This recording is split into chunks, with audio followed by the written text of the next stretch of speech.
Halo sahabatku, selamat datang kembali di channel Jeritan Hati. Kali ini, kita akan mengikuti kisah pedih Salma, seorang istri yang cintanya dibalas pengkhianatan dan pengusiran keji oleh suaminya, Niko, dan ibu mertuanya, Bu Desi. Siapa sangka, di balik penampilannya yang sederhana, Salma menyimpan rahasia besar yang akan membuat keluarga Niko panik 7 keliling. Kalian penasaran kan? Siapkan hati dan emosi kalian. Karena cerita kali ini penuh dengan tangis, kekecewaan, hingga pembalasan yang sangat memuaskan. Sebelum kita mulai, yuk ramaikan kolom komentar. Like, subscribe, dan tekan tombol lonceng notifikasi agar tidak ketinggalan setiap babak dramanya. Komen di bawah dengan format, nama, asal kota, hadir. Mari kita lihat dari kota mana saja yang sudah siap menemani perjalanan Salma ini. Salma hanya bisa menunduk. Gemetar berdiri di tengah ruang tamu yang terasa begitu luas dan dingin. Di depannya, Bu Desi, ibu mertuanya, menatapnya tajam dengan sorot mata penuh penghinaan. Sementara Niko, suaminya, duduk di sofa seolah sedang menonton pertunjukan yang membosankan. Lampu ruang tamu bersinar terang, tetapi tak mampu menghangatkan suasana mencekam malam itu. Sudah 3 bulan berlalu sejak Salma memulai usaha kecil-kecilannya, mencoba menjual kue kering daring untuk menambah penghasilan. Usaha itu ia lakukan semata-mata karena tekanan dari Niko dan Bu Desi yang selalu mengeluh bahwa Salma tidak membawa manfaat finansial bagi keluarga. Salma telah bekerja keras, memangkas jam tidurnya, mengorbankan waktu istirahatnya, berharap hasil dari keringatnya itu bisa membuat mereka sedikit bangga, atau setidaknya berhenti meremehkannya. Mana uangnya? Suara Bu Desi menusuk, memecah keheningan yang menyesakkan. Tangannya terentang, meminta dengan nada yang tidak memberi ruang untuk penolakan. Salma mengangkat kepalanya perlahan. Bu, maaf. Pesanan minggu ini banyak yang dibatalkan mendadak karena masalah pengiriman. Untungnya, saya hanya berhasil mengumpulkan setengahnya dari target yang Bu minta. Mendengar itu, Bu Desi langsung tertawa sinis. Tawa yang sama sekali tidak lucu, tetapi lebih menyerupai dengusan ejekan. Niko yang sedari tadi diam, ikut tersenyum mengejek. Setengah? Salma, kau tahu, uang setengah itu tidak akan cukup untuk membayar iuran lingkungan bulan ini. Usaha apa yang kau jalankan? Usaha rugi? Kau hanya membuang-buang waktu, membuang-buang listrik, dan membuang-buang nama keluarga kami, sembur Bu Desi, nadanya semakin tinggi. Salma merasakan matanya mulai memanas, tetapi ia menahan air matanya agar tidak jatuh. Ia telah menghabiskan 2 malam tanpa tidur untuk menyelesaikan semua pesanan, dan kini, usahanya dianggap sampah. Saya sudah mencoba, Bu. Saya akan berusaha lebih keras lagi minggu depan. Saya janji, lirih Salma, suaranya tercekat. Janji? Berapa banyak janji palsu yang sudah kau berikan? Hah? Sejak kau masuk rumah ini, yang kau bawa hanya masalah dan kesulitan. Kau pikir Niko menikahimu karena apa? Cinta? Cih. Hanya kasihan, Salma. Kami kasihan melihatmu, potong Bu Desi tanpa ampun. Niko berdiri, langkahnya mendekat ke arah Salma. Wajahnya yang biasa terlihat ramah kini dipenuhi kekecewaan yang dibuat-buat dan kemarahan palsu. Ia meraih dagu Salma dengan kasar. Dengar, Salma, aku sudah lelah dengan sandiwara kemiskinanmu. Lihat Dinda, adikku. Dia memang belum menikah, tapi dia bisa menghasilkan uang jauh lebih banyak darimu. Kau ini gelar sarjana, tapi hasilnya nol besar. Apa gunanya ijazahmu kalau kau bahkan tidak bisa mengurus uang receh ini? Niko melepaskan dagu Salma, lalu mengambil selembar uang 5 ribuan dari dompetnya, dan melemparkannya ke lantai tepat di kaki Salma. Ambil itu. Itu adalah sedekahku untuk istrimu yang menyedihkan. Salma menatap uang lusuh di lantai, hatinya hancur berkeping-keping. Bukan karena uang itu, tetapi karena perlakuan Niko yang memperlakukannya seperti pengemis setelah semua pengorbanannya. Bu Desi melihat momen itu sebagai kesempatan emas untuk menamatkan drama yang menurutnya sudah berlarut-larut. Ia berjalan mendekat, kini berdiri tepat di hadapan Salma. Dulu, saat kau datang, kau bilang kau bisa membawa kebahagiaan. Tapi yang ada, kau hanya membawa beban. Kau tahu, mengapa kau begitu tidak berguna? Bu Desi berhenti sejenak. sengaja membiarkan jeda yang menegangkan itu menggantung di udara. Kemudian, dengan gerakan cepat dan tiba-tiba, tangan Bu Desi terangkat. Sebuah tamparan keras mendarat di pipi Salma. Plah! Suara tamparan itu begitu nyaring, memecah kesunyian rumah. Pipi Salma langsung terasa panas dan perih. Air mata yang selama ini ia tahan, akhirnya luruh. Dasar gelandangan tak tahu diuntung, kembali saja ke jalanan tempat ibumu memungutmu. Hardik Bu Desi, wajahnya memerah karena emosi. Ia menghela napas panjang, seolah baru saja melakukan pembersihan besar. Salma memegang pipinya yang sakit. Ia menatap Bu Desi dengan mata basah, lalu beralih menatap Niko, berharap suaminya akan membelanya, atau setidaknya menghentikan perlakuan ibunya. Tetapi Niko hanya mengangkat bahu, seolah itu adalah hal yang sangat wajar terjadi. Ibu benar, Salma. Kau sudah merusak mood kami. Aku muak. Aku sudah capek pura-pura menyayangimu. Kami sudah memutuskan, kata Niko, suaranya tenang, dingin, dan mematikan. Keluar dari rumah ini. Malam ini juga. Aku tidak butuh istri yang hanya bisa menjadi beban. Salma menggeleng, air matanya membasahi kerudungnya. Niko, kau tidak serius kan? Ini rumah kita. Kita berdua yang menempati, isak Salma. Rumah kita? Kau pikir kau punya hak atas rumah ini? Dengarkan baik-baik, Salma. Rumah ini adalah warisan keluarga. Bukan milikmu. Kau hanya menumpang. Dan mulai detik ini, tumpanganmu sudah habis. Dinda akan menempati kamarmu. Aku ingin kau pergi. Sekarang. Niko menunjuk ke arah pintu depan. Bu Desi menambahkan, jangan bawa apa-apa. Baju usangmu, buku-buku bodohmu, semuanya tinggalkan. Kau datang ke sini tanpa apa-apa, maka pergilah juga tanpa apa-apa. Salma, dengan sisa-sisa kekuatannya, mencoba melawan. Tapi, Bu, ayahku dulu, ayahku yang sudah meninggal pernah membantu perusahaan ayah Niko saat hampir bangkrut. Ada surat-surat perjanjian yang membuktikan itu. Kalimat itu justru membuat Bu Desi tertawa terbahak-bahak.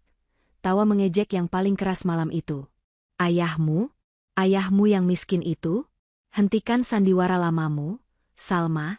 Ayahmu sudah mati. Bahkan hartanya tidak ada yang bisa kami ambil untuk menutupi hutangmu. Jangan berhayal, cepat pergi. Salma menyadari, perlawanannya sia-sia. Kebencian dan keserakahan di mata mereka sudah terlalu pekat. Ia tahu ia tidak akan bisa memenangkan perdebatan itu. Dengan tubuh bergetar dan hati yang hancur, ia berbalik. Ia berjalan pelan menuju pintu, membiarkan sakit dan tamparan itu menjadi luka yang tidak akan pernah ia lupakan. Ia tidak mengambil tas, tidak mengambil apapun, persis seperti yang diminta oleh Bu Desi. Salma membuka pintu, udara malam yang dingin langsung menyambutnya. Ia melangkah keluar ke teras, lalu berbalik sebentar menatap Niko yang hanya berdiri tegak dengan tangan terlipat, sama sekali tanpa ekspresi penyesalan. Semoga kau bahagia, Niko, bisik Salma pelan, lalu menutup pintu di belakangnya. Di balik pintu, ia mendengar suara Bu Desi merayakan kepergiannya. Akhirnya, beban keluarga ini hilang sudah. Kau pantas mendapatkannya, dasar wanita bodoh. Salma berjalan tanpa arah di kegelapan malam. Ia meninggalkan rumah itu, meninggalkan pernikahan yang ternyata hanya penjara baginya, dan meninggalkan semua kenangan pahit yang tak terhitung jumlahnya. Ia menelusuri jalanan kompleks perumahan itu, pipinya masih perih, dan perutnya berkeroncong kelaparan. Ia terus berjalan, hingga akhirnya ia tiba di jalan raya yang ramai namun tak bersahabat. Ia memutuskan untuk berhenti, duduk meringkuk di pinggir trotoar, di bawah cahaya rembulan yang redup. Ia tampak seperti sehelai daun yang terlepas dari rantingnya, kecil, rapuh, dan sendirian. Ia tahu, mulai malam ini, ia adalah seorang gelandangan, persis seperti yang Bu Desi sebutkan. Salma bersandar pada dinding beton yang dingin di pinggir trotoar jalan raya utama. Malam sudah semakin larut, ditandai dengan lalu lalang kendaraan yang mulai berkurang frekuensinya, menyisakan deru mesin truk besar dan sesekali bunyi klakson yang memekakan telinga. Ia meringkuk, mencoba membuat dirinya sekecil mungkin, mencari kehangatan yang sia-sia dari udara malam yang menusuk tulang. Pakaian tipis yang ia kenakan sama sekali tidak menawarkan perlindungan dari suhu yang terus menurun. Di saat-saat seperti ini, pikiran Salma melayang ke belakang, mencoba mencari-cari di mana letak kesalahannya. Ia telah mencoba menjadi istri yang sempurna, mengurus rumah, memenuhi setiap permintaan Niko, dan bahkan menahan diri dari pekerjaan yang lebih baik demi menuruti Bu Desi yang ingin Salma selalu ada di rumah. Ia ingat bagaimana setiap pagi ia bangun paling awal, menyiapkan sarapan yang tak pernah disentuh Niko, karena lebih memilih sarapan di luar. Ia ingat bagaimana setiap malam ia tidur paling akhir, membersihkan sisa kekacauan yang dibuat Dinda, adik iparnya. Namun, semua itu dibalas dengan pengusiran dan tamparan yang perih.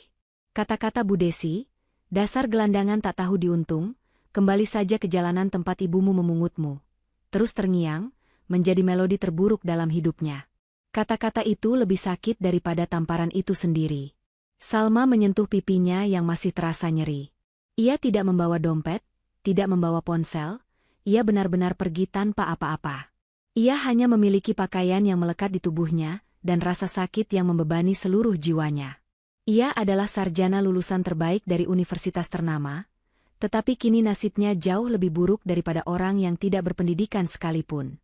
Ironisnya, gelar sarjana itulah yang dulu Bu Desi banggakan di awal pernikahan, tetapi kini gelar itu sama sekali tidak berguna di tengah malam yang dingin ini. Perutnya berulang kali berbunyi nyaring, menuntut makanan. Sudah lebih dari 12 jam ia tidak makan, fokus menyelesaikan kue kering yang akhirnya gagal total dan berujung pada pengusirannya. Rasa lapar itu mulai bercampur dengan rasa pusing, membuat pandangannya sedikit kabur. Ia mencoba memejamkan mata, berharap bisa tidur sejenak, tetapi suara bising dan kecemasan membuatnya terjaga. Setiap mobil mewah yang lewat membuatnya semakin merasa kecil. Dulu, ia adalah bagian dari kehidupan yang nyaman itu, hidup di kompleks perumahan elit. Sekarang, ia hanyalah pemandangan yang tak kasat mata bagi orang-orang di balik kaca mobil yang tertutup rapat itu. Ia melihat sepasang suami istri di seberang jalan tertawa bahagia saat masuk ke sebuah restoran mewah. Pemandangan itu menusuk hatinya, mengingatkannya pada pernikahan palsunya dengan Niko yang penuh kepalsuan dan penghinaan. "Mengapa aku harus berakhir seperti ini?" gumam Salma pelan, suaranya hampir hilang ditelan angin malam. Ia mulai menangis lagi, kali ini tanpa isakan, hanya air mata dingin yang membasahi pipinya yang sudah basah. Tiba-tiba, ia merasakan tetesan air dingin jatuh di tangannya. Ia mendongak. Langit malam tampak gelap, dan tak lama kemudian, hujan mulai turun. Awalnya hanya gerimis ringan, tetapi dengan cepat berubah menjadi guyuran deras. Salma panik. Ia tidak punya tempat berlindung. Ia mencoba berdiri, tetapi kakinya terasa lemas karena kedinginan dan kelaparan. Ia menyeret tubuhnya di sepanjang dinding, mencari ceruk atau kanopi toko yang bisa memberinya perlindungan. Ia menemukan sebuah sudut di dekat sebuah gerbang ruko yang sudah tutup. Ia meringkuk lagi di sana, lututnya ditarik mendekat ke dada.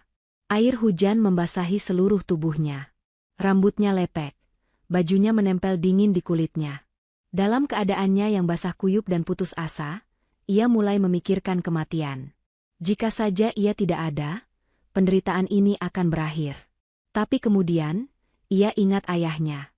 Ayahnya, yang meninggal karena penyakit parah saat ia masih remaja, selalu mengajarkan Salma untuk kuat dan pantang menyerah. Ayahnya selalu berkata bahwa seorang wanita harus memiliki harga diri yang tinggi, tidak boleh bergantung pada siapapun kecuali dirinya sendiri. Ayahnya telah bekerja keras agar Salma bisa mendapatkan pendidikan terbaik. Salma merasa bersalah jika ia menyerah sekarang. Ia harus tetap hidup, bukan untuk kembali ke Niko, tetapi untuk membuktikan bahwa ia jauh lebih bernilai daripada yang Bu Desi katakan. Ia teringat kata-kata Pak Arya, pengacara keluarga yang sempat menjenguknya beberapa bulan lalu. Pak Arya bertanya mengapa Salma tidak pernah mau mengambil uang dari dana perwalian yang disiapkan ayahnya. Saat itu, Salma dengan sombong menjawab bahwa ia ingin membangun hidupnya sendiri bersama Niko tanpa bantuan warisan. Betapa bodohnya ia, pikir Salma sekarang. Ia terlalu percaya pada cinta palsu, hingga mengabaikan pegangan hidup yang sebenarnya disiapkan oleh ayah kandungnya. Jika saja ia bisa menghubungi Pak Arya. Tetapi ia tidak memiliki ponsel, dan ia bahkan tidak ingat nomor telepon kantor Pak Arya, karena selalu disimpan di kontak ponselnya. Salma kembali larut dalam keputusasaan. Hujan semakin deras, membasuh jalanan. Jalanan sepi, hanya ada genangan air yang memantulkan lampu-lampu jalan. Saat ia hampir menyerah pada rasa dingin dan pusing, ia melihat dua buah lampu mobil yang sangat terang menyorot ke arahnya. Mobil itu melaju perlahan, bukan seperti mobil yang biasa lewat. Mobil itu tampak sangat mahal, jenis sedan mewah berwarna gelap yang mengkilap. Mobil itu berhenti tepat di depannya. Genangan air di trotoar membuat cipratan kecil. Salma mencoba menghindarinya, tetapi ia sudah terlalu lemah. Ia menatap mobil itu dengan pandangan kosong, tidak peduli apakah pengemudinya akan mengusirnya pergi dari gerbang ruko itu. Ia tidak punya tenaga untuk bergerak. Pintu mobil mewah itu terbuka perlahan. Salma hanya bisa melihat bayangan hitam, siluet seorang pria tinggi yang mengenakan setelan jas yang sempurna. Penampilan pria itu sangat kontras dengan lingkungan sekitarnya, dan terutama dengan kondisi Salma yang basah kuyup dan tampak menyedihkan. Pria itu tampak tidak terganggu oleh hujan, berdiri tegap di tepi trotoar. Pria itu melangkah maju, kakinya yang tertutup sepatu pantofel mahal berhenti hanya beberapa jengkal dari Salma. Ia tidak berbicara keras, tidak berteriak menyuruhnya pergi. Pria itu membungkuk sedikit. Wajahnya tidak terlihat jelas karena tertutup bayangan topi dan cahaya lampu mobil. Tetapi suara yang keluar dari bibirnya terdengar tenang, dalam, dan penuh otoritas.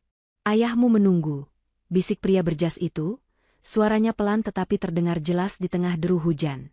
Salma langsung terperanjat. Ia merasakan sengatan listrik menjalar di tubuhnya. Kepalanya yang tadinya pusing, kini terasa sangat jernih. Ia menatap pria itu dengan mata terbelalak lebar, diliputi ketidakpercayaan dan kebingungan total. Ayahnya? Itu tidak mungkin.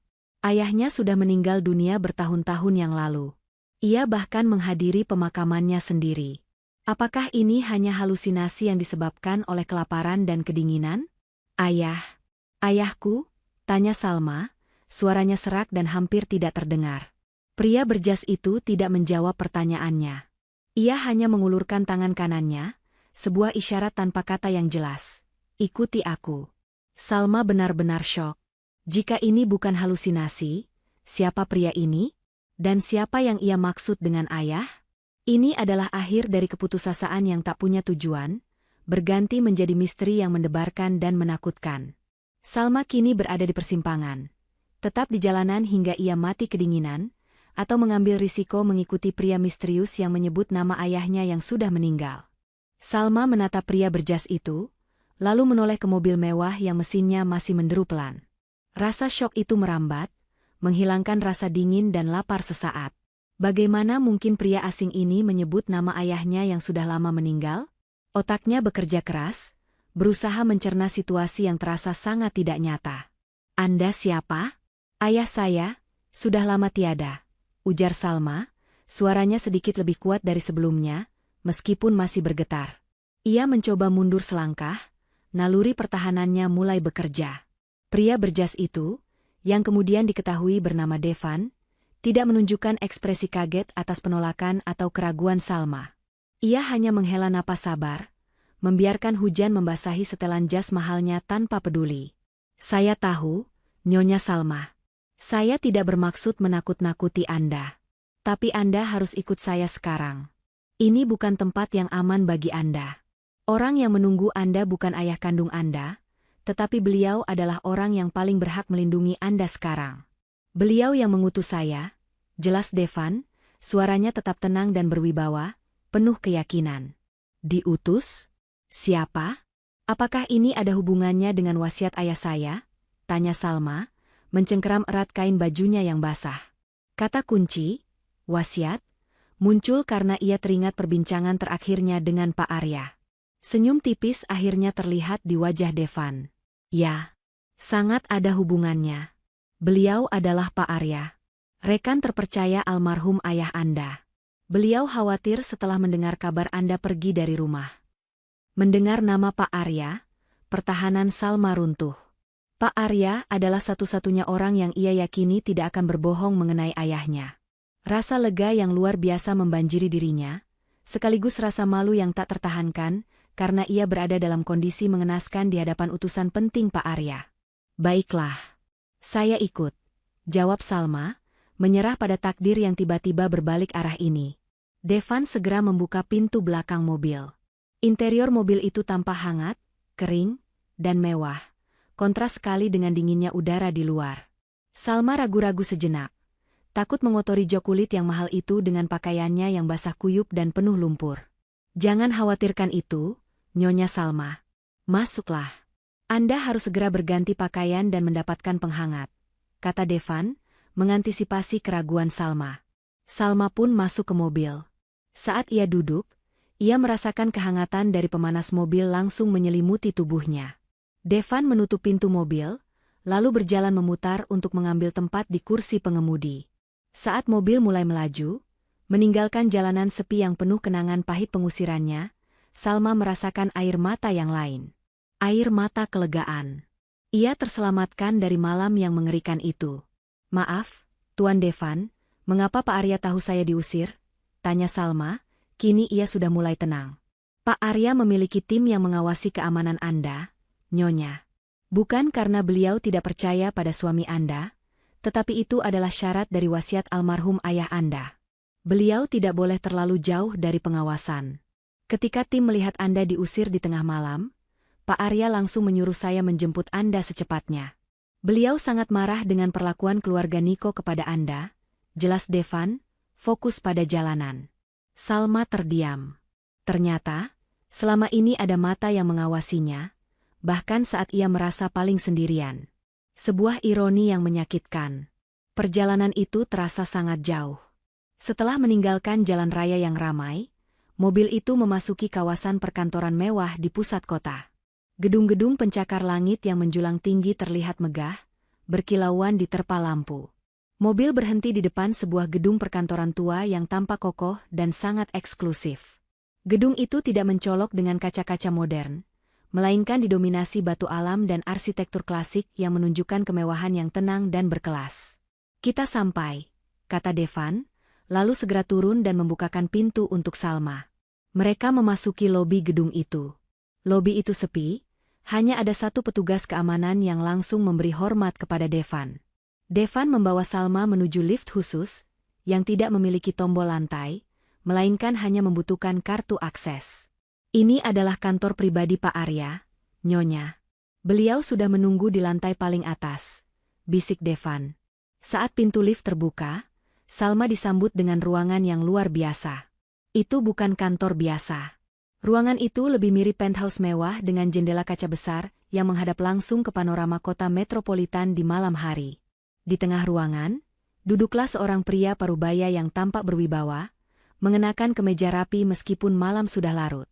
Itulah Pak Arya. Pak Arya segera berdiri, senyum hangat yang tulus terukir di wajahnya. Ia segera menghampiri Salma. Salma, anakku. Astaga, lihatlah dirimu, seru Pak Arya, dengan nada cemas yang nyata. Ia meraih tangan Salma yang dingin, matanya memancarkan rasa bersalah dan iba. Saya mohon maaf, Salma. Seharusnya saya menjemputmu lebih cepat sebelum mereka berani menyentuhmu. Salma tak kuasa menahan emosinya. Melihat kepedulian yang tulus dari Pak Arya setelah berhari-hari hanya mendapatkan penghinaan, membuat air matanya kembali tumpah. Ia memeluk Pak Arya erat, merasakan kehangatan seorang ayah yang sudah lama hilang. Setelah tenang, Pak Arya mendudukkan Salma di sofa yang nyaman. Devan menghilang sebentar dan kembali membawa handuk kering, selimut tebal, dan secangkir teh panas. Devan, tolong siapkan ruangan istirahat dan pakaian ganti untuk Salma. Dia harus segera beristirahat, perintah Pak Arya. Setelah Salma berganti pakaian hangat dan menenangkan diri, ia kembali ke ruang utama, ditemani secangkir teh yang menghangatkan tenggorokannya.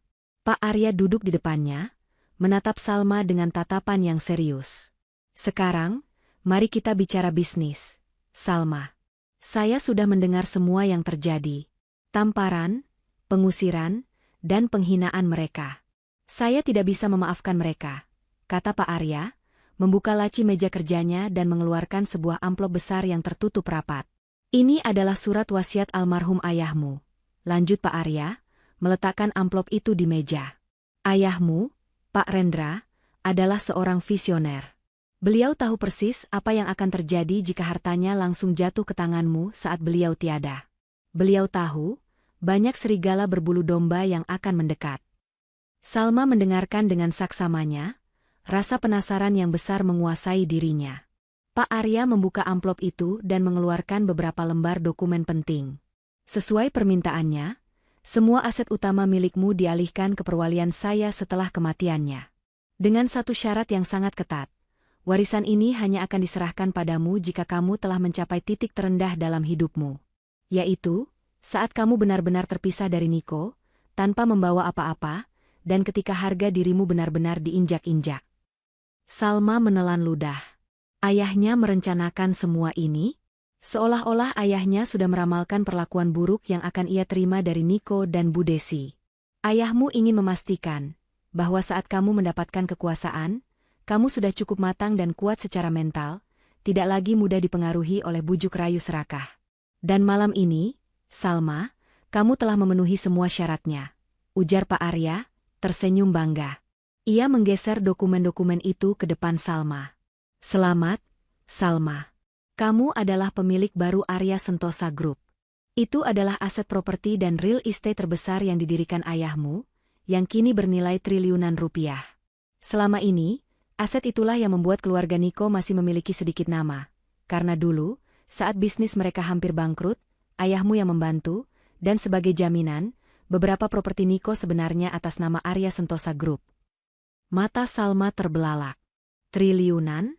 Perusahaan properti besar? Dan keluarga Niko ternyata hanya menumpang nama? Salma ingat kata-kata Bu Desi yang menghardiknya. Rumah ini adalah warisan keluarga. Bukan milikmu.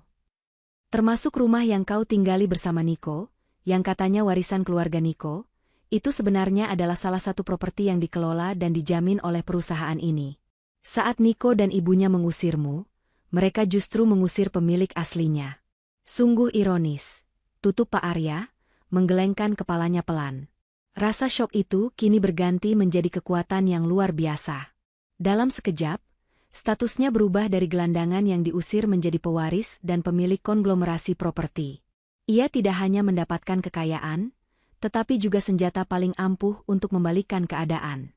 Permainan baru-baru saja dimulai. Salma kini mengerti mengapa ayahnya membiarkannya menderita sebentar. Ini adalah harga yang harus dibayar untuk kekuasaan yang sesungguhnya. Salma menghabiskan beberapa jam berikutnya di kantor Pak Arya, menyerap informasi seperti spons. Syok awal telah mereda, digantikan oleh gelombang tekad baja yang dingin. Ia tidak lagi melihat dirinya sebagai Salma yang terpuruk, tetapi sebagai pewaris sah Arya Sentosa Group, sebuah entitas bisnis yang jauh lebih besar dan kuat daripada yang ia bayangkan. Pak Arya menjelaskan secara rinci struktur perusahaan, aset-aset properti yang tersebar di seluruh kota, dan yang paling penting, hubungan finansial yang rumit antara Arya Sentosa Group dan properti yang selama ini diklaim sebagai warisan keluarga oleh Bu Desi dan Niko. Perusahaan ini didirikan oleh almarhum ayahmu dengan nama belakang keluarga kami, Rendra. Tapi atas permintaan beliau, saya mengubahnya menjadi Arya Sentosa untuk menjamin kerahasiaan kepemilikan. Sebenarnya, Nak, mereka tidak hanya menumpang nama. Ayahmu memberikan pinjaman besar kepada bisnis ayah Niko dulu saat hampir bangkrut. Pinjaman itu dijamin dengan rumah yang mereka tinggali sekarang. Secara hukum, rumah itu adalah aset kolateral dari pinjaman yang belum lunas. Dan sekarang, pinjaman itu sepenuhnya berada di bawah kendali direktur utama yang baru. Yaitu, kamu, jelas Pak Arya, menunjuk dokumen hipotek yang tebal. Salma meneliti dokumen itu. Ia melihat tanda tangan ayahnya dan ayah Niko. Bukti otentik bahwa Bu Desi dan Niko telah hidup dalam kebohongan selama bertahun-tahun, menyembunyikan status finansial mereka yang sebenarnya. Rasa sakit hati Salma berubah menjadi keinginan yang kuat untuk menuntut keadilan, bukan dengan emosi, tetapi dengan strategi bisnis yang cerdas. Apa yang harus saya lakukan, Pak?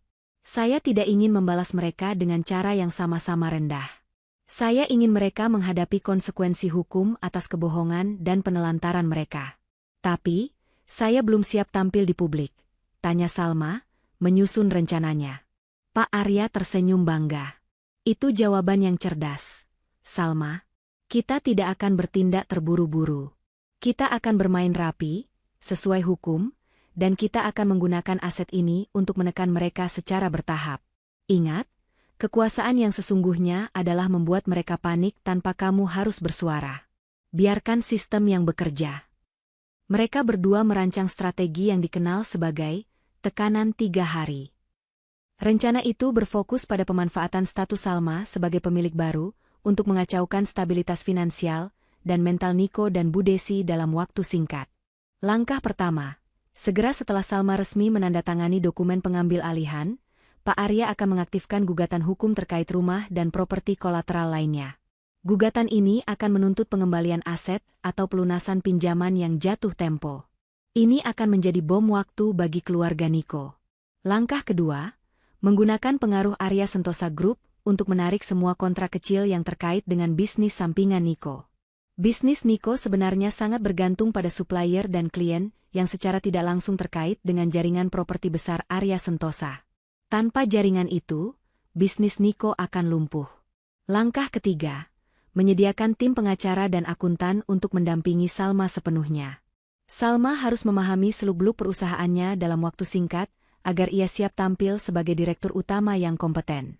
Saya ingin proses gugatan rumah dimulai secepatnya, Pak Arya. Mereka mengusir saya tanpa sepeser pun.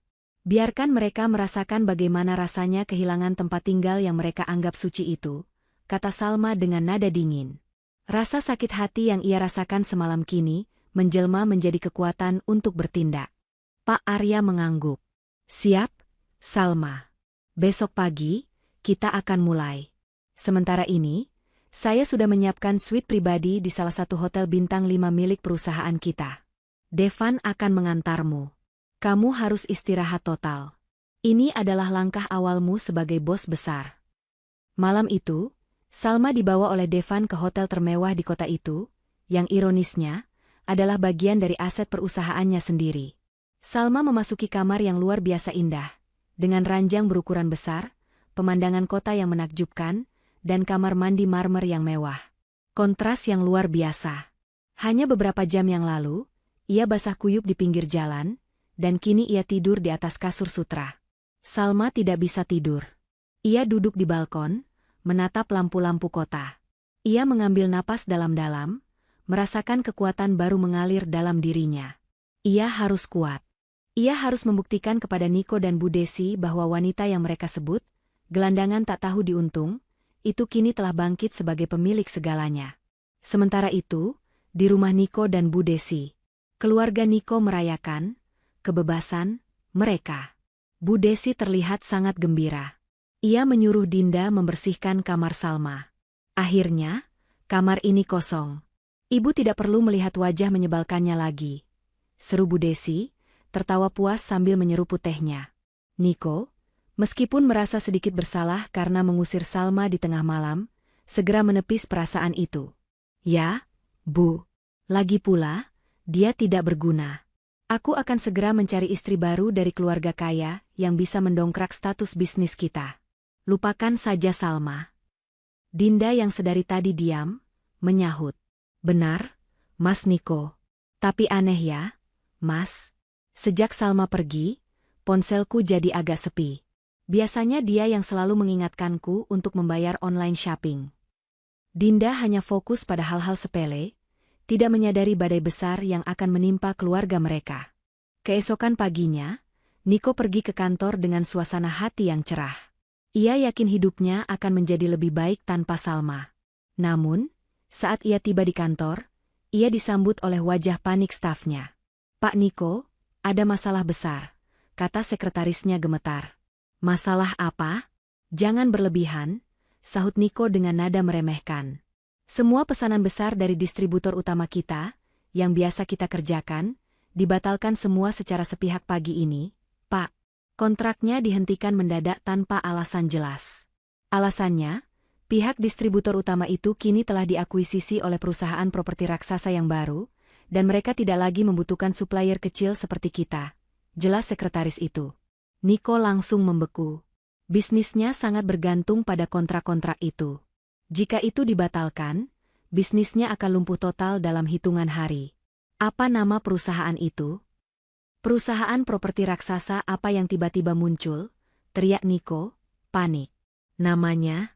Arya Sentosa Group, Pak, jawab sekretaris itu, gemetar.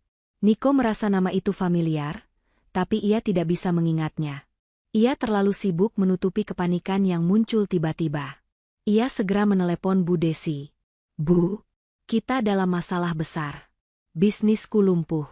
Kontrak diputus oleh perusahaan baru bernama Arya Sentosa Group, seru Niko. Bu Desi, yang sedang santai di rumah, tidak menanggapi dengan serius. Alah, itu hanya masalah kecil. Niko, nanti ibu yang urus. Paling-paling mereka hanya minta kompensasi. Yang penting, urusanku lebih mendesak. Aku baru saja menerima surat aneh pagi ini. Surat apa, Bu? Tanya Niko tidak sabar. Surat dari kantor pengacara entah berantah. Isinya menuntut kita untuk segera mengosongkan rumah ini, atau membayar lunas seluruh pinjaman hipotek yang sudah lama jatuh tempo. Konyol sekali. Rumah ini kan warisan dari kakekmu. Bu Desi terdengar jengkel, tetapi belum panik. Rumah digugat? Siapa yang menggugat, Bu? Niko kini benar-benar ketakutan. Kerugian bisnisnya bisa ia toleransi, tetapi kehilangan rumah yang ia klaim sebagai aset utama keluarga adalah bencana. Kantor pengacara Pak Arya. Siapa lagi kalau bukan dia?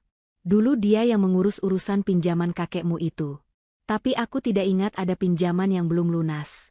Cuma urusan berkas lama. Tenang, Niko. Kita tidak akan kehilangan rumah. Ini hanya gertakan. Mereka tidak akan berani macam-macam. Bu Desi mencoba menenangkan diri sendiri, tetapi suaranya mulai terdengar tegang. Niko mengakhiri telepon dengan pikiran kalut. Di satu sisi, bisnisnya lumpuh. Di sisi lain, rumahnya terancam digugat. Ia tidak menyadari bahwa di balik semua kekacauan ini, ada satu benang merah, dan benang merah itu bernama Salma, wanita yang mereka usir kedinginan di pinggir jalan semalam. Kekacauan di kantor Niko semakin menjadi-jadi. Setelah pembatalan kontrak besar oleh Arya Sentosa Group, para supplier kecil yang biasanya bekerja sama dengan Niko kini menarik diri massal. Mereka khawatir tertular dampak buruk dari perusahaan raksasa itu. Niko menghabiskan sepanjang hari itu berteriak di telepon, mencoba menyelamatkan apa yang tersisa dari bisnisnya, tetapi usahanya sia-sia. Pintu kesempatan seolah tertutup rapat di hadapannya. Niko pulang ke rumah dengan kepala pusing dan hati yang dipenuhi amarah. Ia berharap Bu Desi bisa memberikan solusi. Namun, sesampainya di rumah, ia disambut oleh Bu Desi yang juga sedang berada di ambang histeria. Niko, gawat, ini bukan gertakan, seru Bu Desi begitu melihat putranya masuk. Wajahnya yang biasanya angkuh kini dipenuhi keringat dingin. Bu Desi menunjukkan dokumen-dokumen tambahan yang baru saja datang sore itu. Dokumen dari kantor Pak Arya bukan hanya surat peringatan, melainkan surat perintah resmi dari pengadilan untuk sidang penyelesaian sengketa hutang. Salinan perjanjian lama antara almarhum kakek Niko dan ayah Salma dilampirkan, menunjukkan bahwa rumah itu memang dijaminkan dan deadline pelunasan pinjaman besar itu sudah lama terlewati. Aku sudah menelepon beberapa teman pengacara ayahmu, Niko. Mereka bilang kita dalam posisi yang sangat lemah. Jika kita tidak bisa menunjukkan bukti pelunasan pinjaman itu, Arya Sentosa Group berhak mengambil alih rumah ini secara sah. Bu Desi menjambak rambutnya sendiri. Kepanikan total mulai menguasai dirinya. Niko merasakan lututnya lemas. Ia duduk di sofa, tempat ia semalam menghina Salma dan melemparkan uang 5 ribuan. Ironi itu terasa menamparnya kembali. Tapi, Bu, kita tidak punya uang sebanyak itu. Kita bahkan tidak tahu pinjamannya berapa, karena semua urusan itu ditangani kakek dulu. Selama ini kita kira semua sudah beres. Tentu saja kita tidak tahu. Kakekmu dulu merahasiakan ini karena malu perusahaannya dibantu oleh ayah Salma yang dianggapnya lebih rendah. Kita selalu mengira rumah ini bersih dari hutang. Bu Desi berjalan mondar-mandir seperti setrika. Kita harus mencari dana. Jual aset apapun yang tersisa. Mobilmu. Perhiasanku. Mobil sudah saya coba jual, Bu. Tapi tidak ada yang mau beli dengan harga cepat. Semua orang tahu bisnis kita sedang bermasalah. Nilai mobil juga anjlok, balas Niko, frustrasi.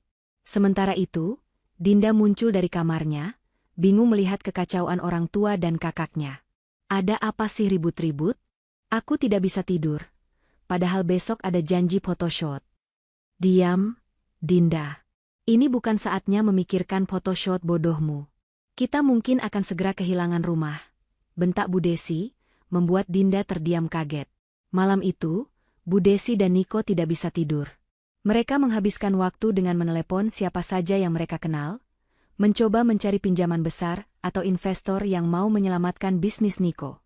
Namun, setiap panggilan berakhir dengan penolakan sopan. Reputasi Arya Sentosa Group sebagai raksasa bisnis sudah menyebar, dan tidak ada yang berani melawan kekuatan yang tiba-tiba bangkit itu. Mereka seperti kapal kecil yang terperangkap dalam badai raksasa. Di tempat lain, Salma, kini berada di bawah pengawasan ketat Pak Arya, menghabiskan hari itu bukan dengan berlibur, melainkan dengan belajar. Ia dikelilingi oleh tim pengacara, akuntan, dan konsultan bisnis. Pak Arya ingin memastikan Salma siap menghadapi publik sebagai direktur utama dalam waktu singkat. Dalam 3 hari, kita akan umumkan pengambil alihan ini di hadapan pers. Kamu harus menguasai semua data ini, Salma, ujar Pak Arya, menunjuk tumpukan laporan keuangan. Salma ternyata memiliki kecerdasan bisnis yang luar biasa, terbukti dari nilai akademiknya yang tinggi dulu. Ia menyerap semua informasi itu dengan cepat. Ia belajar tentang kerentanan keluarga Niko, kelemahan dalam struktur bisnis mereka, dan bagaimana Arya Sentosa Group adalah kunci dari semuanya. Jadi, Tuan Pak Arya, pembatalan kontrak bisnis Niko itu adalah bagian dari tekanan kita? Tanya Salma, memastikan. Ya, itu baru permulaan. Kita tunjukkan bahwa kekuasaan kita bisa melumpuhkan mereka tanpa kita perlu turun tangan langsung. Mereka panik mencari penyebab kehancuran bisnis mereka, padahal penyebabnya adalah surat wasiat ayahmu sendiri. Jelas Pak Arya. Salma tersenyum tipis. Senyum itu bukan lagi senyum istri yang lembut, melainkan senyum seorang pebisnis yang dingin dan strategis. Saya ingin memastikan mereka tidak bisa lari dari masalah rumah itu, Pak. Saya ingin tahu persis, kapan batas waktu pengosongan rumah itu? 3 hari dari sekarang, Salma. Tepat setelah kita mengumumkan kepemilikanmu secara resmi. Kita biarkan mereka berjuang mencari solusi yang tidak pernah ada. Kita biarkan mereka memanggilmu gelandangan lagi dan lagi, sebelum mereka menyadari bahwa gelandangan itu kini adalah pemilik sah tempat mereka berdiri, kata Pak Arya, matanya memancarkan kepuasan. Salma merasakan dorongan semangat. Ia tidak akan membiarkan kekalahan semalam menjadi takdirnya. Ia akan menggunakan tekanan 3 hari ini untuk membangun kekuatannya, sementara Niko dan Bu Desi hancur dalam kepanikan mereka sendiri. 2 hari berlalu dalam kehancuran total bagi Niko dan Bu Desi. Rumah mewah yang selama ini menjadi simbol status mereka kini terasa seperti penjara dengan hitungan mundur. Mereka telah gagal total dalam mencari pinjaman atau investor baru. Reputasi mereka sudah hancur. Isu bahwa mereka akan kehilangan rumah warisan mereka menyebar cepat di lingkungan sosialita, dan tak ada satupun teman yang mau membantu. Justru, beberapa teman lama mereka mulai menjauhi, takut ikut terseret masalah dengan Arya Sentosa Group. Pagi hari ketiga, hari terakhir sebelum penyitaan, Bu Desi terlihat seperti orang gila. Rambutnya berantakan, matanya cekung, dan ia terus mondar-mandir di ruang tamu. Niko tidak jauh berbeda. Ia mengenakan pakaian yang sama sejak 2 hari lalu, ponselnya terus ia tempelkan ke telinga, mencoba menghubungi nomor-nomor yang ia yakini bisa menjadi jalan keluar. Niko, kenapa kau tidak mencoba menghubungi Pak Arya lagi? Desak Bu Desi, suaranya parau karena terus berteriak.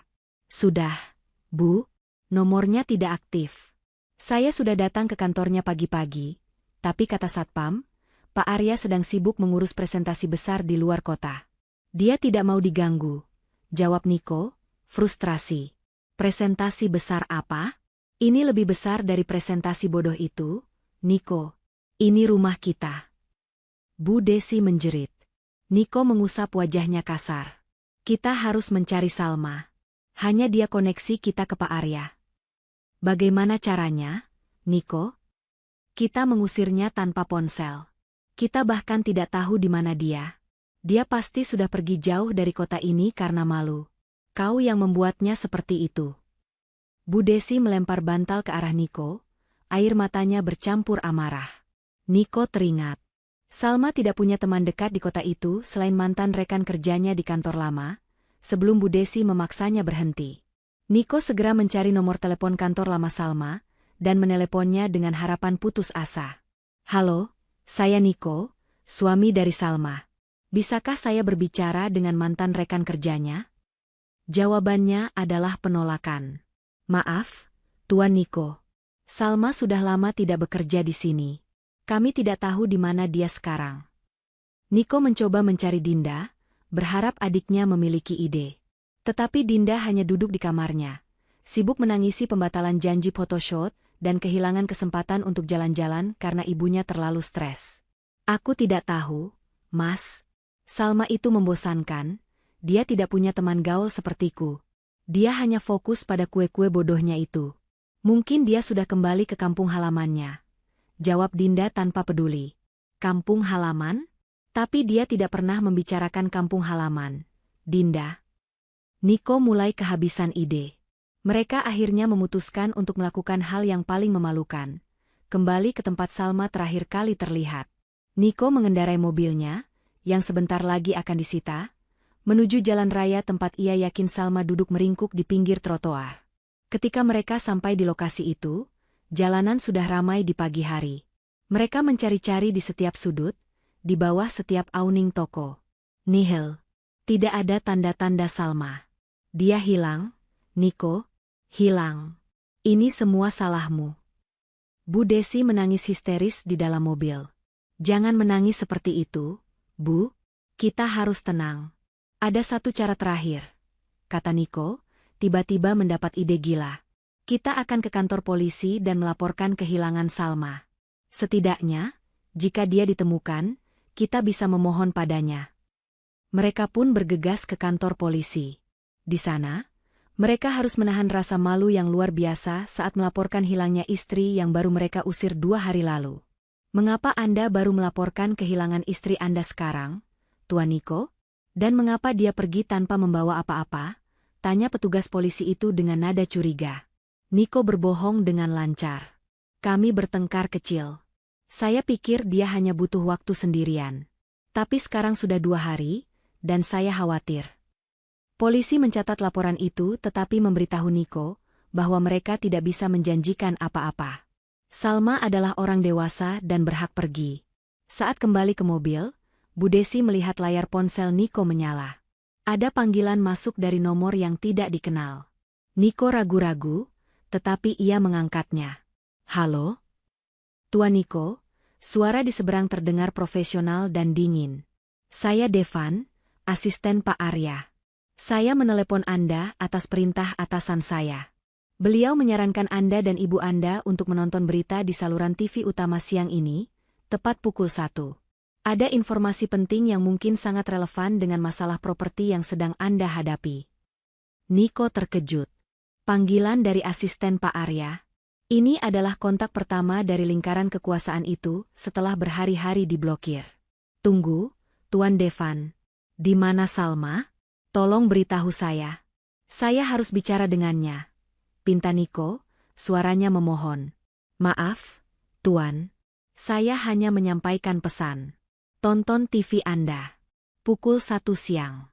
Jangan terlambat, jawab Devan, dan telepon pun terputus. Niko dan Bu Desi saling pandang. Mereka panik, tetapi juga diselamatkan oleh secercah harapan. Ini pasti terkait dengan rumah mereka. Mereka segera bergegas pulang, menunggu waktu yang terasa berjalan sangat lambat. Di tempat lain, beberapa jam sebelum pukul 1 siang. Salma duduk di ruang rias mewah di salah satu gedung tertinggi di kota. Ia mengenakan setelan bisnis kutur yang elegan dan sederhana. Penata rias profesional sedang menyelesaikan sentuhan akhir pada wajahnya. Ia tidak terlihat seperti wanita yang baru saja tidur di jalanan 3 hari yang lalu. Ia terlihat tenang, kuat, dan penuh percaya diri. Pak Arya datang, mengenakan setelan jas terbaiknya. Kamu sudah siap, Salma? Siap, Pak Arya. Saya sudah hafal semua data keuangan dan strategi kita.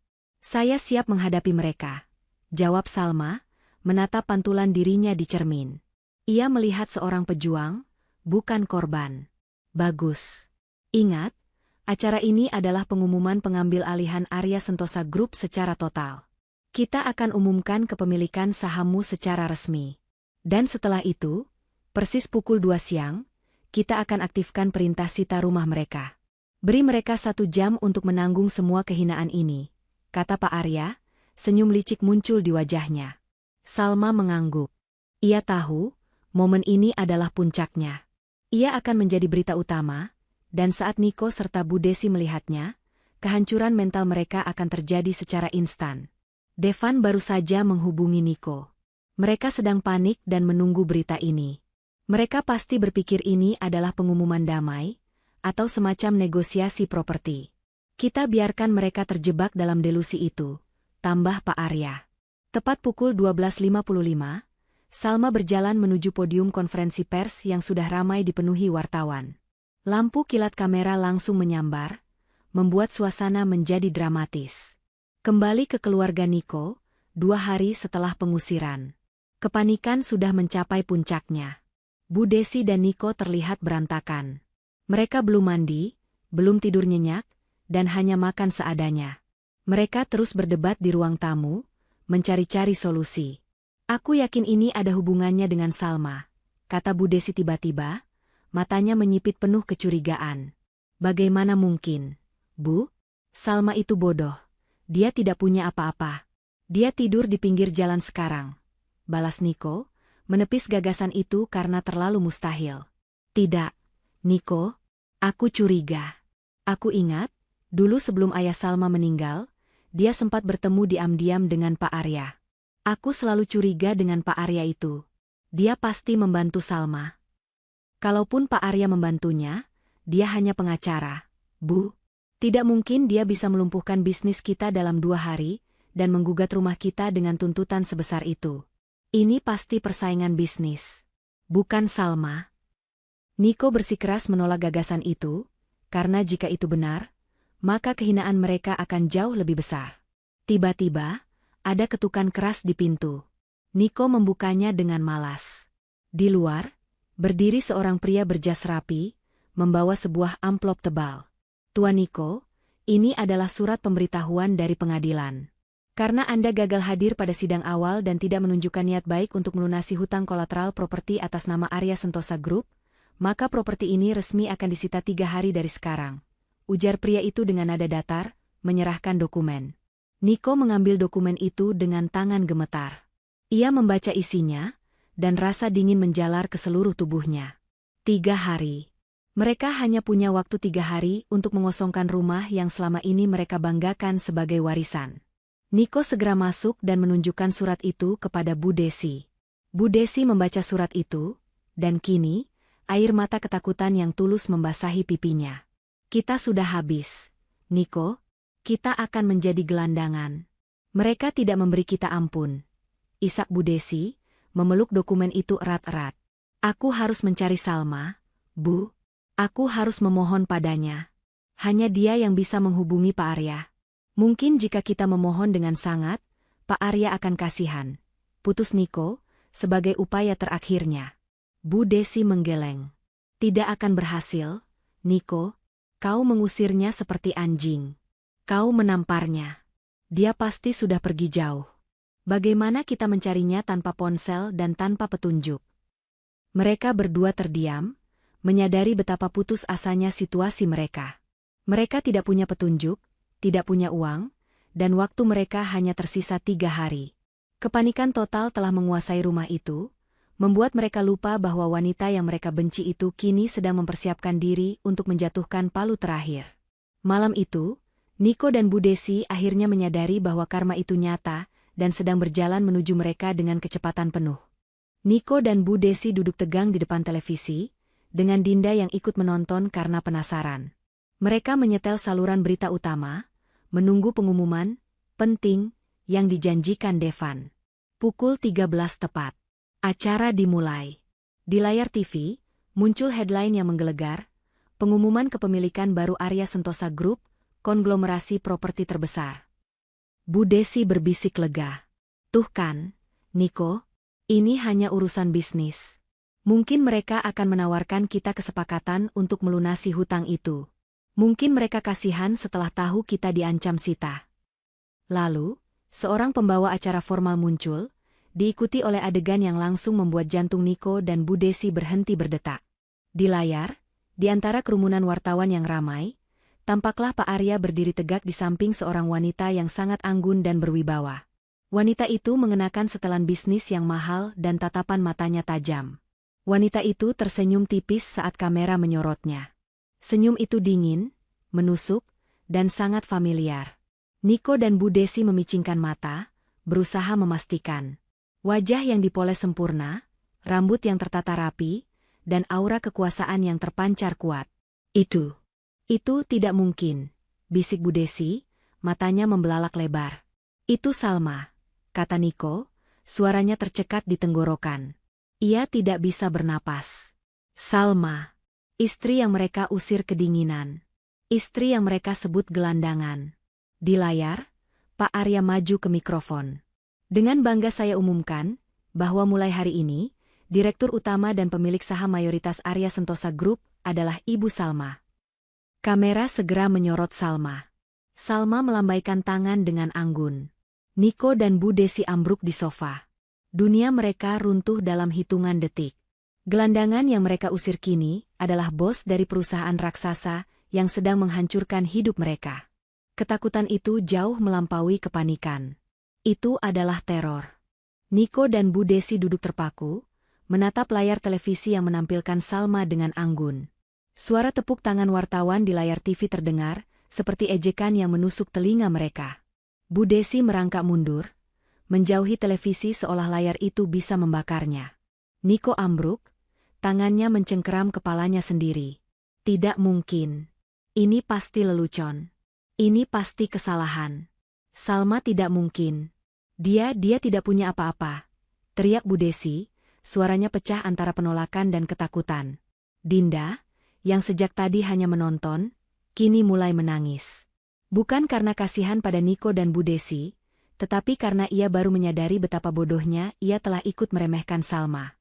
Mas Niko, kalau Kak Salma sekaya itu, kenapa kita mengusirnya? Kita bisa saja kaya raya. Diam, Dinda. Kau tidak mengerti. Bentak Niko, matanya liar mencari-cari jalan keluar. Niko langsung mengambil ponselnya, tangannya gemetar hebat. Ia harus menghubungi Salma. Ini adalah satu-satunya kesempatan mereka untuk memohon ampun sebelum jam 2 siang, sebelum perintah sita rumah itu benar-benar dieksekusi. Ia ingat panggilan Devan yang menyuruhnya menonton berita. Itu bukan peringatan, itu adalah pertunjukan penghinaan yang sengaja dirancang. Niko segera mencari nomor lama Salma, nomor yang sudah ia hapus dari kontak ponselnya tetapi untungnya ia ingat beberapa digitnya. Ia mencoba menelepon. Nomor Salma aktif. Niko menahan napas, jantungnya berdegup kencang seperti genderang perang. Panggilan itu tersambung. Halo, Salma. Ini aku, Niko. Kamu di mana? Seru Niko dengan suara yang mendadak lembut, penuh kepura-puraan cemas. Di seberang, Salma menjawab. Suaranya terdengar jernih, tenang, dan profesional, tanpa sedikitpun emosi dari masa lalu mereka. Halo, Tuan Niko. Ini saya, Salma. Maaf, saya sedang sangat sibuk sekarang. Ada apa? Sibuk? Salma, tolong. Ini penting. Ini tentang masalah rumah kita. Dan juga bisnisku. Kamu tahu, kan? Arya Sentosa Group, tolong bantu aku. Salma. Kita ini suami istri. Niko mencoba menarik simpati dengan menyebut status pernikahan mereka. Salma tertawa kecil, tawa yang tidak lagi mengandung kepolosan, melainkan kecerdasan yang tajam. Suami istri? Bukankah tadi malam kamu mengusirku dari rumah warisan keluargamu, Tuan Niko? Aku diusir tanpa membawa apa-apa, dilempar uang 5 ribuan di kakiku. Kamu menyebutku gelandangan, dan Bu Desi menamparku. Apakah itu definisi suami istri yang kamu pahami? Kata-kata Salma menusuk Niko tepat di ulu hatinya. Niko merasa malu, tetapi ia harus menelan harga dirinya demi rumah itu. Aku minta maaf, Salma. Aku hilaf. Ibu juga hilaf. Kami tidak tahu siapa kamu sebenarnya. Kami janji, jika kamu membantu kami sekarang, aku akan memperlakukanmu seperti ratu. Kembalilah, Salma. Rumah ini milik kita. Niko memohon, nadanya terdengar putus asa. Bu Desi segera menyambar ponsel dari tangan Niko. Salma. Nak, ini ibu. Ibu minta maaf atas tamparan kemarin. Ibu salah. Ibu Janil akan memijat kakimu setiap hari. Rumah ini besar sekali, Nak. Jangan biarkan orang lain mengambilnya. Mari kita lupakan semua yang terjadi. Bu Desi kini terdengar seperti pengemis. Salma mendengarkan permohonan histeris mereka dengan diam.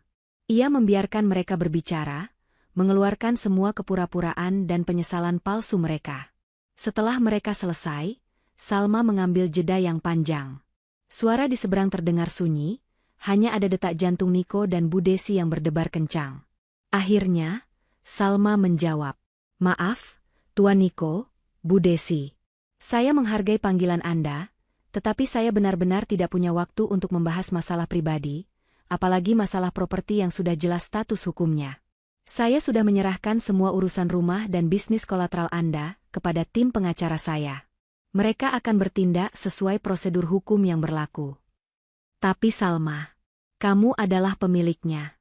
Kamu yang membuat prosedurnya," teriak Niko, suaranya hampir menangis. "Tepat sekali. Dan sebagai pemilik, saya harus bertanggung jawab terhadap aset dan perusahaan saya. Dan aset saya, termasuk rumah yang sedang Anda tempati, harus bebas dari hutang dan dihuni oleh orang yang sah. Dan Anda dan Bu Desi bukan lagi penghuni yang sah," kata Salma, suaranya tetap tenang. "Salma, tolong jangan begini. Kami akan jadi gelandangan. Kau sudah balas dendam. Jangan ambil semuanya," pinta Bu Desi, menangis terseduh-seduh. Salma menarik napas panjang. Kalimat yang ia ucapkan selanjutnya adalah palu godam terakhir yang ia siapkan. "Maaf, aku sibuk." Klik. Salma menutup telepon. Ia mematikan ponsel itu, menyerahkannya kepada Devan yang berdiri di sampingnya. Devan tersenyum penuh kemenangan. "Mereka sudah mendapatkan jawaban mereka, Nyonya Salma. Tepat pukul 2, tim eksekutor akan bergerak ke properti itu," kata Devan. Salma mengangguk. Ia tidak merasakan kepuasan yang meledak-ledak, hanya rasa damai yang dingin. Ia telah mendapatkan harga dirinya kembali, bukan dengan perkelahian, tetapi dengan kekuasaan. Niko dan Bu Desi terpaku, menatap ponsel yang sudah mati di tangan Niko. Kata-kata, "Maaf, aku sibuk," bergaung di telinga mereka. Mereka tidak bisa mempercayai penolakan itu.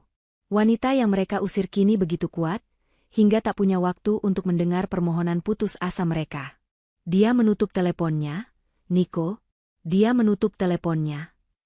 Bu Desi histeris, menjatuhkan diri ke lantai. "Kita harus segera pergi. Bawa apapun yang bisa kita bawa." Mereka menyadari bahwa waktu mereka habis. Mereka hanya punya waktu setengah jam sebelum penyitaan. Niko segera berlari ke kamar, mencoba mengambil perhiasan dan dokumen penting. Bu Desi mengikutinya, mencoba memasukkan barang-barang berharga ke dalam tas besar. Namun, barang berharga yang bisa mereka bawa ternyata sangat sedikit. Sebagian besar perhiasan Bu Desi sudah digadaikan untuk menutupi hutang bisnis Niko yang terus membengkak. Dokumen penting yang mereka miliki hanya berupa surat-surat palsu yang mereka yakini sebagai bukti kepemilikan. Dinda, yang melihat kekacauan itu, hanya bisa duduk diam.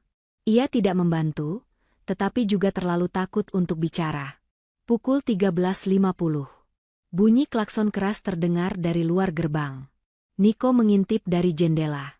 Di luar, sudah ada beberapa mobil van besar dan beberapa pria berbadan tegap yang mengenakan seragam perusahaan keamanan. Mereka didampingi oleh pengacara resmi dari kantor Pak Arya. Mereka membawa surat perintah resmi. "Mereka datang, Bu, mereka datang." Niko berteriak panik, menjatuhkan tas yang sedang ia isi. Bu Desi berlari ke pintu depan, mencoba menghalangi tim penyitaan. "Kalian tidak boleh masuk. Ini rumah warisan kami. Kalian tidak punya hak." Pengacara dari tim Salma hanya menunjukkan surat perintah resmi.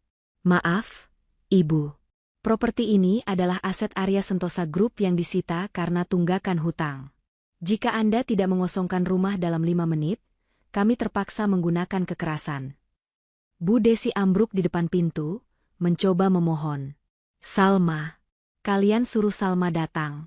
Aku mau bicara dengan pemiliknya. Pengacara itu menggeleng. Pemilik sedang sibuk memimpin rapat dewan direksi, Ibu. Beliau tidak bisa diganggu untuk masalah kecil seperti ini. Silakan keluar. Niko menyeret Bu Desi dari pintu. Wajahnya pucat pasi. Ia tahu, perlawanan mereka sia-sia. Mereka harus keluar dari rumah itu, rumah yang selama ini mereka gunakan untuk menghina dan mengusir pemilik aslinya. Niko hanya bisa membawa tas kecil berisi pakaian seadanya.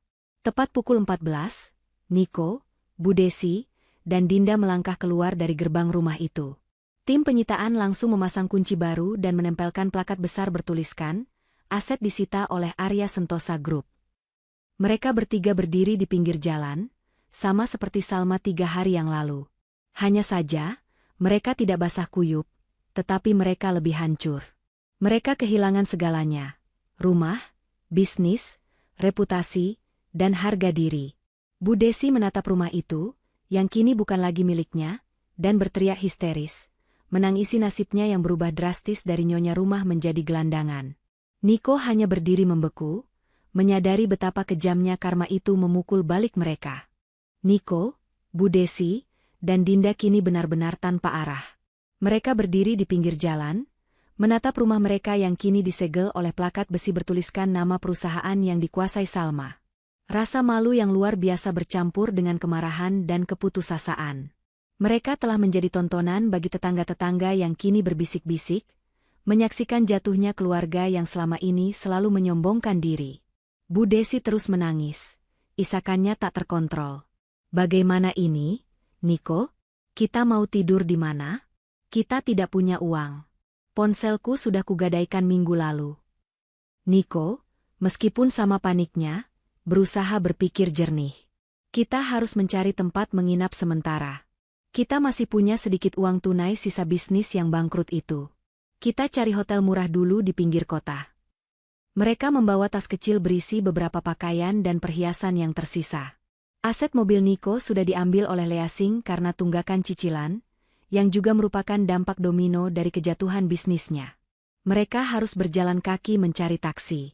Perjalanan ke pinggiran kota terasa panjang dan memalukan. Setiap langkah terasa seperti pengakuan kekalahan. Mereka, yang dulunya selalu tampil elegan dan mewah, kini berjalan di bawah terik matahari, tampak lusuh dan berantakan. Dinda terus mengeluh, menuntut air minum dan meminta diantar ke tempat temannya. Dinda, bisakah kau diam sebentar? Kita sedang tidak punya apa-apa. Jangan manja, bentak Niko, suaranya putus asa. Tapi ini semua salah Mas Niko dan Ibu. Kenapa dulu kalian mengusir Kak Salma kalau dia ternyata bos dari perusahaan raksasa itu? Kita bodoh.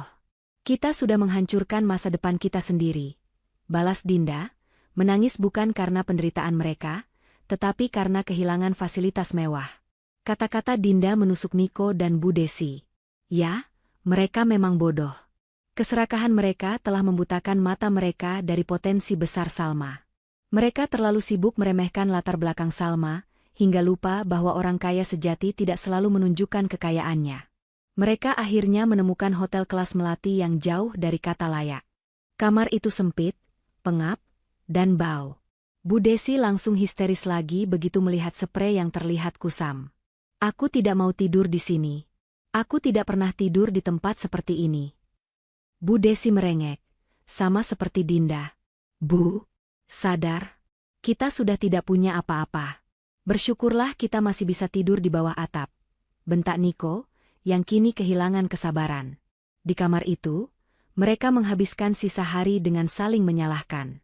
Mereka menyadari bahwa kehancuran mereka bukan hanya kerugian materi, tetapi juga kehancuran hubungan keluarga mereka. Mereka saling membenci, melihat satu sama lain sebagai penyebab utama dari semua bencana ini. Keesokan harinya, Niko dan Bu Desi tahu mereka tidak bisa bertahan lama di hotel itu. Uang tunai mereka hampir habis, dan mereka harus mencari cara untuk berbicara langsung dengan Salma, tidak peduli seberapa besar rasa malu yang harus mereka telan. Kita harus datang ke kantornya, Nico. Kita harus memohon di depan semua orang. Mungkin dengan begitu dia akan kasihan. Usul Bu Desi, yang kini hanya mengandalkan belas kasihan. Nico setuju. Itu adalah satu-satunya pilihan. Mereka bertanya kepada resepsionis hotel mengenai lokasi kantor pusat Arya Sentosa Group. Resepsionis itu menunjuk ke gedung pencakar langit yang paling megah dan baru di pusat kota.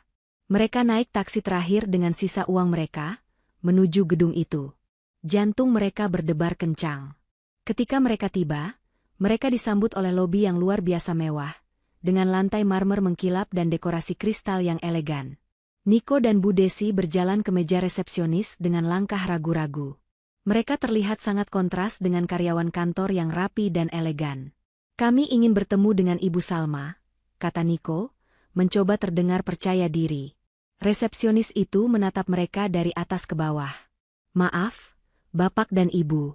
Apakah Anda sudah membuat janji? Ibu Salma adalah direktur utama dan jadwalnya sangat padat. Kami ini keluarganya. Kami adalah suaminya. Dia harus menemui kami. Ini masalah hidup dan mati. Teriak Bu Desi, mulai histeris lagi. Teriakan Bu Desi menarik perhatian petugas keamanan dan juga Devan, yang kebetulan sedang berjalan melewati lobi. Devan mengenali mereka dengan cepat. Devan mendekati mereka dengan tatapan dingin. Tuan Nico dan Ibu Desi, saya sudah meminta Anda untuk tidak mengganggu jadwal Nyonya Salma. Beliau sangat sibuk. Devan, tolong kami. Kami tidak punya tempat tinggal. Kami mohon, biarkan kami bicara 5 menit saja dengan Salma. Kami akan melakukan apa saja. Pinta Nico, suaranya penuh keputusasaan. Devan hanya tersenyum tipis. Senyum yang menunjukkan kemenangan. Nyonya Salma baru saja selesai rapat dengan Dewan Direksi. Dia sedang menunggu di ruang VIP lantai atas. Beliau tahu kalian akan datang. Tunggu di sini. Nico dan Bu Desi langsung merasa lega. Ternyata Salma masih punya hati. Mereka menunggu dengan penuh harap, membayangkan kata-kata manis apa yang harus mereka gunakan agar Salma mau memaafkan mereka dan mengembalikan semua yang telah hilang. Tak lama kemudian, pintu lift khusus terbuka. Salma melangkah keluar. Salma mengenakan setelan bisnis berwarna gelap yang sangat berkelas, rambutnya disanggul rapi, dan ia dikawal oleh beberapa pengawal pribadi selain Devan. Aura kekuasaan yang ia pancarkan begitu kuat, membuat Nico dan Bu Desi merasa seperti serangga. Salma berjalan perlahan menuju mereka. Ia tidak menatap mereka dengan marah, tetapi dengan tatapan dingin dan kasihan yang membuat mereka semakin merasa terhina. Nico segera berlutut. Salma, sayang, aku minta maaf. Aku menyesal. Aku mohon, maafkan aku dan Ibu. Kami salah besar. Kami tidak tahu kamu adalah pemilik Arya Sentosa. Kami janji akan berubah. Bu Desi juga ikut berlutut, menangis terseduh-seduh. Ia meraih kaki Salma, mencoba menciumnya. Nak Salma, tolong. Ibu mohon. Kembalikan rumah kami. Ibu akan menjadi ibu mertua yang paling baik di dunia. Ibu akan mencuci kakimu setiap hari. Ibu janji. Salma membiarkan mereka berlutut sejenak. Ia menatap mereka yang kini tampak menyedihkan, penuh kepalsuan dan keputusasaan. Ia ingat bagaimana Bu Desi menamparnya dan Nico melemparkan uang ke kakinya. Berdirilah, kata Salma, suaranya datar. Nico dan Bu Desi segera berdiri, mata mereka penuh harapan. Tujuan kalian datang ke sini, apa? Tanya Salma. Kami ingin kamu kembali, Salma. Kami tidak bisa hidup tanpamu. Kamu adalah istri yang paling baik, kata Nico, mencoba merangkul Salma, tetapi segera dihalangi oleh pengawal. Aku kembali? Kemana? Ke rumah yang baru saja kalian rampas dariku dengan hinaan? Atau ke pernikahan yang kalian nodai dengan keserakahan? Salma menggelengkan kepalanya pelan. Dan untuk masalah properti, kalian tidak perlu khawatir. Saya tidak akan mengembalikannya, tetapi saya akan berbaik hati. Saya akan memberikan kalian uang tunai, secukupnya untuk biaya hidup kalian selama 6 bulan.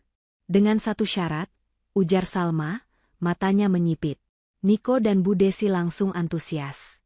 Syarat apa, Salma? Kami terima syarat apapun. Syaratnya adalah, kata Salma, suaranya tegas dan final. Kalian harus menandatangani surat cerai dan surat pernyataan hak properti ini sekarang juga. Saya ingin memastikan tidak ada lagi ikatan apapun antara kita. Setelah kalian tanda tangan, kalian bisa pergi dari kota ini dan tidak pernah lagi muncul di hadapanku. Niko terkejut. Cerai? Tapi Salma, kita bisa mulai dari awal. Aku mencintaimu. Salma tertawa dingin. Cinta? Setelah kamu membiarkan ibumu menamparku dan mengusirku? Jangan menghinaku lagi, Niko. Pilihlah. Uang tunai untuk memulai hidup baru dan kebebasan dariku, atau terus hidup sebagai gelandangan yang dihantui hutang. Bu Desi yang sudah terlanjur putus asa segera menarik tangan Niko. Tanda tangani saja, Niko. Lebih baik kita punya uang daripada mati kelaparan. Kita masih bisa cari wanita kaya lain nanti. Niko melihat Bu Desi, lalu menatap Salma yang kini berdiri sebagai ratu yang tak tersentuh. Ia menyadari, ia telah kalah total. Ia tidak punya pilihan. Di ruang pertemuan VIP yang elegan di kantor Arya Sentosa Group, suasana terasa tegang. Salma duduk di kursi direktur utama, di sampingnya ada Pak Arya dan Devan yang tampak siap menjadi saksi. Di hadapan meja, Niko dan Bu Desi berdiri dengan wajah tertunduk, sementara di antara mereka, tergeletak dua dokumen penting, surat cerai dan surat pernyataan pelepasan hak atas properti keluarga. Tanda tangani. Sekarang, perintah Salma, nadanya tanpa kompromi. Ia menatap tajam ke arah Niko, memastikan ia melihat kehinaan di mata mantan suaminya itu. Niko mengambil pulpen dengan tangan gemetar. Ia membaca sekilas dokumen cerai itu. Isi dokumen itu menyatakan bahwa perceraian terjadi atas kesepakatan kedua belah pihak, dan Salma tidak menuntut harta gonogini, kecuali hak penuh atas seluruh properti yang menjadi jaminan Arya Sentosa Group. Di satu sisi, Niko merasa lega karena tidak harus membagi aset, tetapi di sisi lain, ia tahu ia akan kehilangan Salma dan statusnya sebagai menantu dari keluarga kaya raya. Padahal, kini Salma telah menjadi kaya raya sungguhan. Salma, apakah kamu yakin tidak ingin kembali? Kita bisa membangun masa depan yang indah bersama asetmu ini, bisik Niko, mencoba peruntungan terakhirnya. Salma mendengus tawa ejekan yang membuat Niko langsung menciut. Membangun masa depan? Dengan kebohonganmu, Niko? Sejak awal, kamu mendekatiku karena kamu tahu ayahku memiliki koneksi bisnis. Kamu dan Bu Desi selalu menyembunyikan status hutang properti ini, hanya untuk mempertahankan citra kekayaan palsu kalian. Bahkan saat kamu mengusirku, kamu masih berbohong tentang warisan keluarga. Bu Desi, yang berdiri di samping Niko, mencoba menyela. Kami tidak berbohong, Salma. Rumah itu memang warisan dari kakek. Hanya saja, ada sedikit pinjaman yang belum selesai. Salma menggebrak meja dengan telapak tangannya, membuat Bu Desi dan Niko terlonjak kaget. Kekuatan dan otoritasnya sebagai direktur utama benar-benar berbeda dengan Salma yang dulu selalu patuh. Berhenti berbohong, Bu Desi. Kalian pikir saya bodoh? Saya telah mempelajari semua dokumen ini. Pinjaman hipotek itu bukan pinjaman kecil yang belum selesai. Itu adalah pinjaman besar yang digunakan untuk menyelamatkan perusahaan kakek Niko dari kebangkrutan total, yang diberikan oleh ayahku sebagai bagian dari pertemanan bisnis. Kalian gagal melunasinya puluhan tahun, dan rumah itu resmi menjadi kolateral dan bagian dari aset Arya Sentosa Group. Salma melanjutkan, tatapannya menembus topeng kepura-puraan mereka. Kalian selalu meremehkan ayahku yang sudah meninggal, menyebutnya miskin dan tak punya apa-apa, hanya untuk menutupi hutang budi kalian yang tak terbayar. Kalian bahkan mengklaim bahwa ayahku yang miskin ingin menumpang kekayaan kalian. Padahal, tanpa campur tangan ayahku, kalian sudah menjadi gelandangan sejak lama. Niko dan Bu Desi terdiam. Kebenaran yang selama ini mereka sembunyikan kini diungkapkan secara telanjang di hadapan mereka. Rasa malu dan kekalahan menggerogoti mereka. Mereka menyadari, penghinaan yang mereka lontarkan kepada Salma dan almarhum ayahnya adalah bumerang yang kini menghantam mereka dengan kekuatan penuh. Kami minta maaf, Salma. Kami hilaf. Lirih Niko, tidak lagi berusaha membantah. Permintaan maaf kalian tidak berarti apa-apa bagiku sekarang, kata Salma dingin. Tanda tangani. Setelah ini, Kalian akan mendapatkan uang tunai yang saya janjikan, dan kalian bisa pergi. Saya tidak ingin melihat kalian lagi. Dengan hati yang berat dan tangan yang bergetar, Niko menandatangani surat cerai. Kemudian, Bu Desi juga menandatangani dokumen pelepasan hak properti, mengakui bahwa rumah itu sah milik Arya Sentosa Group di bawah kepemimpinan Salma. Begitu pena itu diletakkan, Salma mengambil dokumen-dokumen itu dan menyerahkannya kepada Pak Arya. Pak Arya, pastikan proses perceraian ini diselesaikan secepatnya. Dan untuk dana tunai 6 bulan, transfer ke rekening yang akan mereka berikan. Pastikan uang itu hanya cukup untuk hidup, tidak lebih, perintah Salma tanpa menoleh lagi kepada Niko dan Bu Desi. Pak Arya mengangguk. Devan kemudian mengambil alih, mengarahkan Niko dan Bu Desi untuk memberikan detail rekening ban mereka. Saat proses itu berjalan, Niko mencoba berbicara kepada Salma sekali lagi. Salma, aku berharap suatu hari nanti kamu bisa memaafkanku. Salma memotongnya dengan tatapan tajam. Memaafkan? Saya tidak perlu memaafkan. Saya hanya perlu melupakan. Dan kamu, Niko, gunakan uang ini dengan baik. Jangan gunakan untuk menipu orang lain lagi. Pelajaran yang kamu dapatkan ini adalah harga yang harus kamu bayar untuk kebohongan dan penghinaanmu. Salma berdiri dari kursinya. Ia tidak menyentuh tangan Niko atau Bu Desi.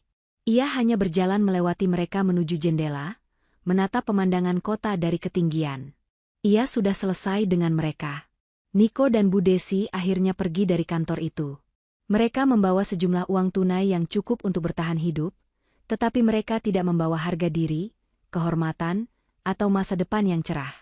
Mereka pergi dengan kepala tertunduk, meninggalkan gedung megah itu dan berjalan menuju nasib baru mereka sebagai orang biasa, bahkan mungkin di bawah rata-rata, tanpa aset dan tanpa kekuasaan. Mereka kini merasakan bagaimana rasanya menjadi orang yang diremehkan dan diusir. Persis seperti Salma 3 hari yang lalu. Setelah Niko dan Bu Desi meninggalkan kantor Arya Sentosa Group, Salma kembali ke meja kerjanya.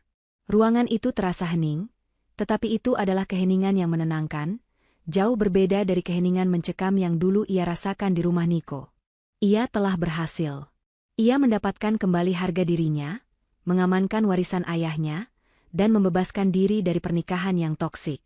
Pak Arya meletakkan dokumen cerai yang sudah ditandatangani di depan Salma. Selamat, Salma. Semuanya sudah selesai. Secara hukum, kamu kini bebas, dan kamu adalah direktur utama seutuhnya. Salma mengambil pena dan menandatangani dokumen terakhir yang diperlukan. Ia merasakan beban berat terangkat dari pundaknya. Ia tidak lagi melihat cerai sebagai kegagalan, tetapi sebagai pintu gerbang menuju kebebasan dan kekuasaan yang sejati.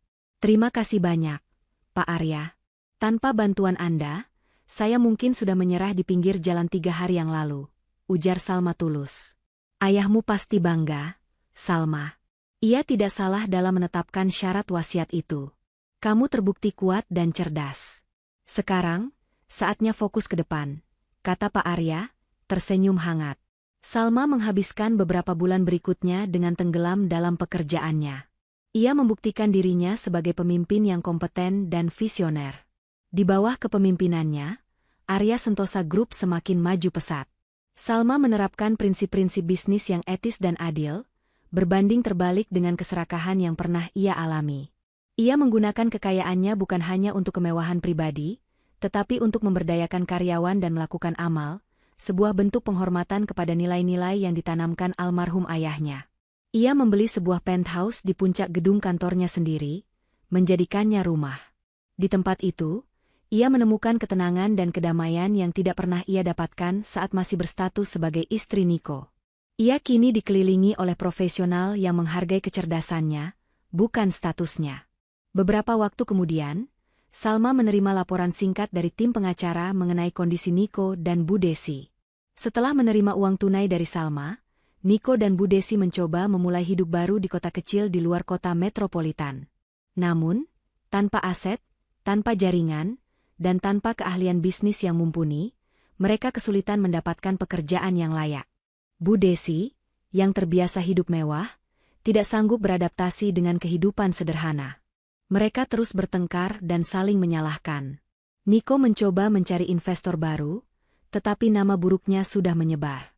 Setiap kali ia mencoba memamerkan koneksi bisnis lamanya, orang-orang hanya menertawakan fakta bahwa ia pernah diusir dari rumah yang ternyata milik mantan istrinya. Niko kini hidup dalam bayang-bayang masa lalunya yang sombong. Bu Desi akhirnya terpaksa bekerja di warung makan kecil untuk menyambung hidup. Sebuah pekerjaan yang dulu pasti akan ia hina habis-habisan. Dinda, adik Niko, meninggalkan mereka dan mencoba hidup mandiri sebagai freelancer foto, tetapi ia juga kesulitan karena sifatnya yang manja dan malas. Laporan itu menyimpulkan bahwa Niko dan Bu Desi kini hidup dalam kemiskinan dan penderitaan moral, bukan karena dendam Salma, tetapi karena konsekuensi logis dari kebohongan dan keserakahan mereka sendiri.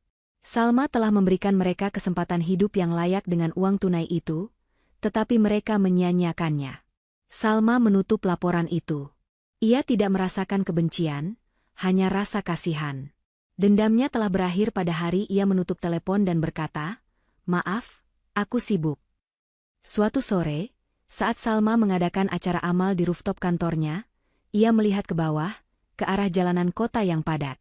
Ia melihat orang-orang berjalan, membawa beban hidup mereka masing-masing. Ia melihat dirinya di antara keramaian itu 3 hari yang lalu, basah kuyup, putus asa, dan sendirian. Namun kini, ia berdiri di puncak, dikelilingi oleh kesuksesan yang ia bangun dari abu kehancurannya. Ia menyadari bahwa kekayaan terbesarnya bukanlah triliunan aset properti, melainkan kekuatan mental dan harga diri yang ia temukan saat berada di titik terendah. Warisan ayahnya bukan hanya uang, tetapi pelajaran bahwa kekuatan sejati seorang wanita muncul saat ia mampu berdiri sendiri, tanpa bergantung pada gelar suami atau restu mertua. Salma telah menutup pintu masa lalu yang menyakitkan. Ia tidak lagi Salma yang lemah dan mudah diinjak-injak. Ia adalah ibu Salma, direktur utama yang disegani, wanita yang membuktikan bahwa nilai seseorang tidak ditentukan oleh seberapa besar cinta yang ia dapatkan, tetapi seberapa besar ia menghargai dirinya sendiri. Pesan moral: jangan pernah meremehkan siapapun, terutama orang yang kamu pikir lemah, karena terkadang orang yang paling diremehkanlah yang memegang kunci untuk membuka nasibmu.